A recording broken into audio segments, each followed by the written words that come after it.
Good afternoon, guys. Thank you for being here. Coming off, another overtime win this past week. A lot of good film to watch and learn from. Several things stand out in a positive way, and of course, other things to fix as well. We jumped right on it right away. Team was very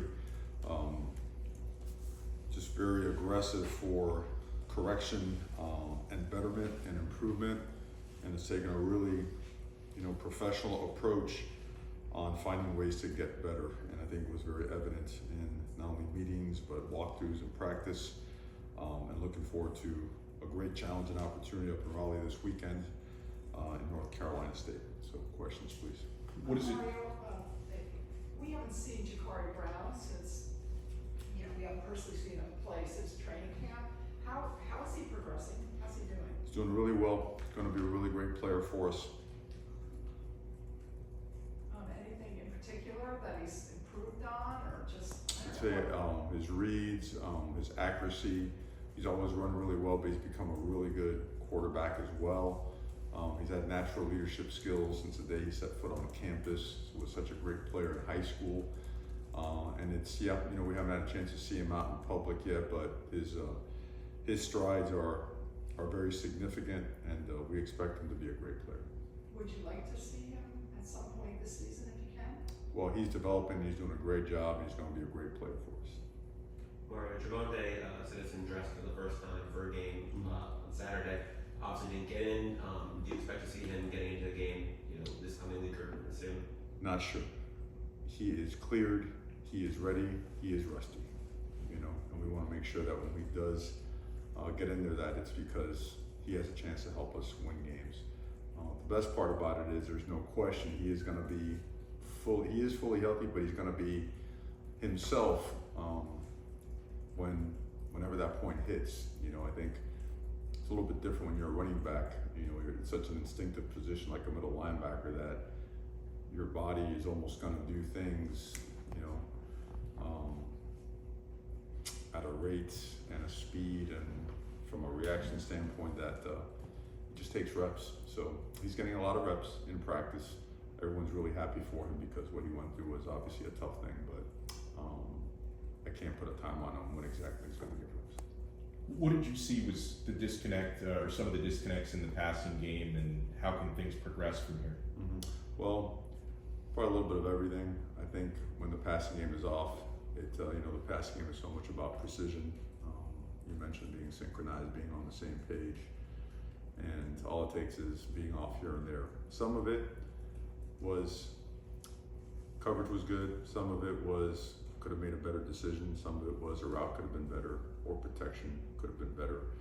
And so in essence, we could have coached it better. So that's the way we take it. You probably didn't expect a different answer. We're going to take it completely as an organization, but the improvements and the areas that we identified are all fixable and things that we have done well early in the year. So we've certainly gone at it, directly, bluntly, and have re-emphasized and gotten at the things that we feel are going to make it better because we're capable of doing it and we expect to make it happen. Kind of a big picture question, sort of similar wins in overtime the last 2 weeks. What can that do to build the team character? Well, I think, like we mentioned the other night, you kind of get to the point where you see so many scenarios that you start really believing that there's not many things that you can overcome. I think that's really important. It's easy to talk about it. It's easy to simulate it in practice, but until you actually get into overtime, until you're actually pressed up against the 1 yard line, 2 yard line, until you have to come back and tie a game or take the lead late in the game and then defend your own side of the field. Until you actually do that in live action, it's just really hard to replicate. Well, we've had live work at that now and have had some really good responses and some good results, particularly in overtime. So belief and culture get stronger, which gives us a chance to get better. Mario, it seems like the offensive line's only gotten better as the year's gone on. How have they gotten to the point where their public grades are off the charts and you're playing just very, very well? They got a lot of pride. They work really hard. They're talented. They're tough. Coach Mirabal grinds them. They believe in him. He believes in them. It's a great room. it's a great room. It's those guys are a lot of fun to be around, and they are pushed really hard, and there's no sensitivity in there. None of them are going to, in any way, shape, or form, be taken aback when we get after them. And so it's again, it's a great room. In your coaching career, what are some of the commonalities that lead to having a successful month of November? Well, you gotta get stronger as the year goes on, right? Hopefully you'll avoid some injuries. Your team leaders become your hardest workers and play their best football in clutch situation. The team starts understanding that it's not about, hey, someone making a play. The team starts understanding that it's about everyone doing their job and doing it really well. Because when that happens, the plays just come to you, you know?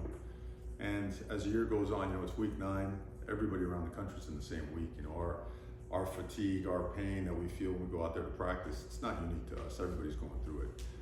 But to be able to wake up, regardless of what you feel, how you feel, and still have like that drive, that appetite to go get better, and understanding that Tuesday and Wednesday become your game reality.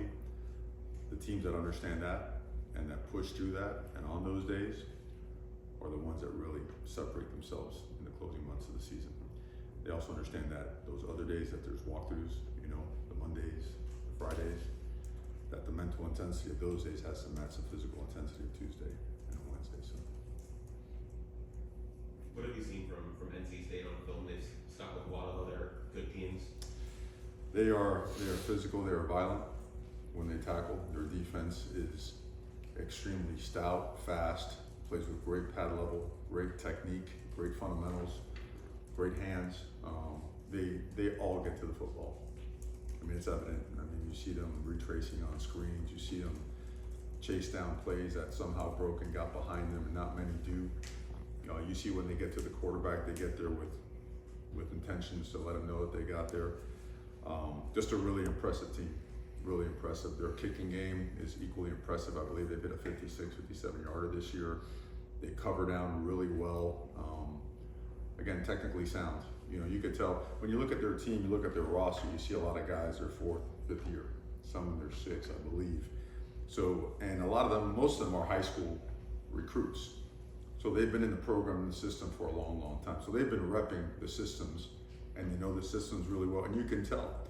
And then on the offensive side of the ball, you see a very, you know, I know the young freshman, Concepcion's done an unbelievable job. He's been the player of the week for the conference and whatnot, but, you know, I'm always focusing on the trenches, and they are physical and really tough and athletic up front. They move people, they finish their blocks, they communicate really well. Quarterback's playing really well. Just they're an impressive football team. What issues does a 3-3-5 pose? Well, it's just different. You know, it's very different than anything we've seen all year long. You always get some, you know, some type of version of an odd front, this 3-3 nickel. There's a lot of things that come with it. You know, pressure comes from everywhere. There are internal pressures, there's a field missile, the boundary missile, corner fires incorporated, safeties coming with it. And it's just, they're so athletic that if a guy is out of his gap, it's quickly filled. You know, they can replace themselves, and the way it's spaced out, it makes those passing windows difficult. Their structure on the back end, they do a great job in disguising it, because it could look like 0, it could look like quarters, it could look like some form of 2 invert, some form of 3. They do a great job communicating and actually executing some pretty complex, you know, calls. Coach, how have you noticed AJ Allen grow within this offense since the start of the year, given that he's provided a lot over the past 2 weekends? Yeah, we're starting to see the guy that we saw, you know, on film when he entered the portal, some of his high school film as well. And in camp, he was excellent. You know, there were times in camp where it's like, wait, this guy's, he's going to be a difference maker for us right away. And then I feel like as the season started, you know, different game plans, different opponents, I think that maybe slowed him down a little bit from an understanding and development standpoint. In the last couple of weeks, he's really picked it up. And you can see he's played against some, you know, obviously Clemson was a top 5, top 10 defense, and you saw the tough yards that he found. And then this past game, he was able to find, you know, he came out of the game, had a cramp back there and whatnot, but he really started finding his way. So he's making some tremendous strides, a lot of headway.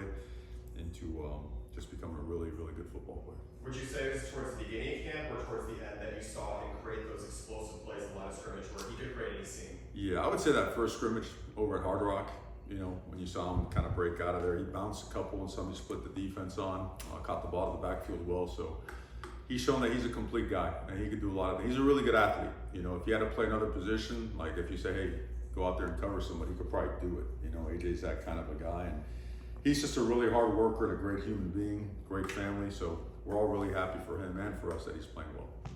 How has Tyler's mentality been the last couple of days? He's been good. I mean, Tyler is a resilient, tough guy. And, you know, he went through a lot last year and, you know, it wasn't his best game, but like I tell him, like I tell all our players, it's never on one guy. You know, we all have to do a better job by you and for you. You know, your supporting cast and your coaching staff always has to do better so that you can do better as well. There's no flinch in him at all. He's a really good football player and he's going to play well.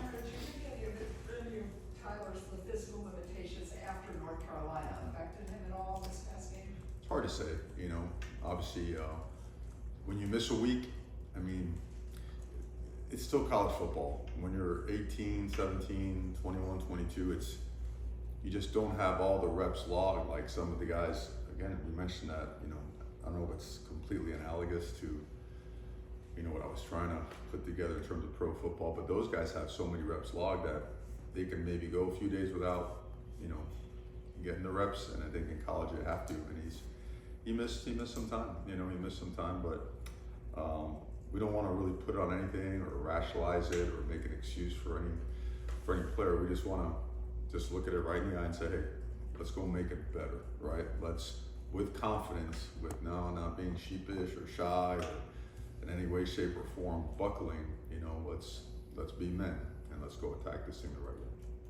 And have you seen Emery? I know he started that one game. In any way, have you seen him grown since then, or his confidence, or anything? He's got that ugly mustache he wears. That's about the only thing you see growing on him. But Emery is, he's like Tyler, he's like Jakari. Those guys are they're elite human beings. They're supportive teammates. They're competitors. They all want to play, you know. And they also recognize the importance of who has earned the right to play and the importance of supporting them and learning from them at the same time, you know. Those guys are so helpful throughout the course of the game in terms of support, in terms of something that they see on the back end that might be able to help the quarterback. So that's a great room. You signed a highly touted recruiting class last year. I assume a lot of those guys are on scout team right now this fall. How are they doing? What type of looks are they giving you on scout team? Are you happy with their performance? A lot of those guys are playing on special teams too, you know. Yeah, the scout team has been a really big difference. And scout teams here have always been the difference. You know, I remember being a graduate assistant and man, that's like the Hall of Fame on the scout team, just whooping on the offense, and the offense coordinator can't figure out why they can't give a yard in practice. You know, I remember the same thing as a player. So again, going back to Tuesday and Wednesday, that's where that value comes in, because if it's as similar to the opponent as it could possibly be, and sometimes, you know, with some of the scout team guys that show up, sometimes it could be as good or maybe even better. You're going to have success on Saturday. And our team doesn't fully understand that yet, but we're starting to understand that. We still need more bodies. You know, we're still building the roster. We're still building the walk-on part of our roster as well, which is critical. You know, we recruit walk-ons just as hard as anything else, preferred walk-ons, and they're given great opportunities here. So, but we're making our way there, and yes, they're critically important. And I guess Henry Parrish probably on a pitch count on Saturday. I think he had like 8 snaps, and Don didn't get in. Do you expect to see them increase their playing time this week? We do. We feel Don is all the way there and ready to go, and so is Henry. Last week the right move was both AJ and Mark, and it's kind of a neat balance right now, you know. And it's good pressure by them on themselves, right? Guy gets banged up, or the guy's missing a little bit of time, or maybe he's not at his best. Well, a couple guys that are ready to take some carries. So it's the right kind of competitive culture. It's a healthy competitive culture, you know. It's got to have more of it at all the other positions. Did you feel like Richard had enough touches on Saturday in terms of offense? I don't think you could ever get him enough touches. You know, that was the lowest, I think the lowest snap count we've had all year, what, we're 55 plays or something like that. I think if you include the penalty, 55 or 56. So, you know, we want to keep getting the ball, and a lot of players' hands. You know, we weren't at our best on Saturday. So. How did you notice Mark fit back in with the offense, especially with the touchdown he had in overtime after missing time? I'm sorry, one more time, the first part? No, sorry. How did you notice that Mark readjusted to kind of being back in the full swing of the offense after he missed a little time? Oh, he looked good. You know, he looked good in practice. You know, the return to play specialist here, Joe Girardi, actually played here, and that guy, he's exceptional. By the time they get back to playing a game, it's not the first live action they've seen, and they've seen enough like high speed, like realistic practice looks where they're prepared to have a good game. So it was no surprise that he picked up right where he left off before he was hurt. How do you think he's adjusted to the college game with physically closing back that he is, but you can also create a lot of seams on the outside runs?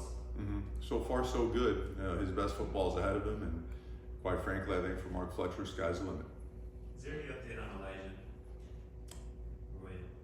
Elijah, he got rolled up. You saw him. He came on out. He is day to day. You know, we feel pretty optimistic from what we saw this morning. After the game was like, well, you know, it's going to be touch and go. We're pretty optimistic. I think we're going to be in good shape.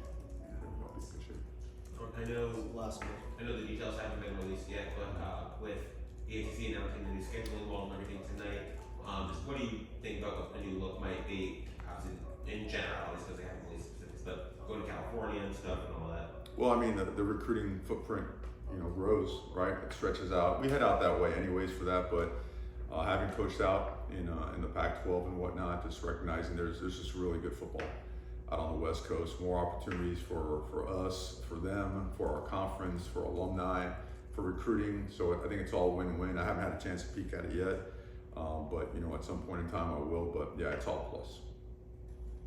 Great. Thank you very much. Okay. Thank you. Thank you guys.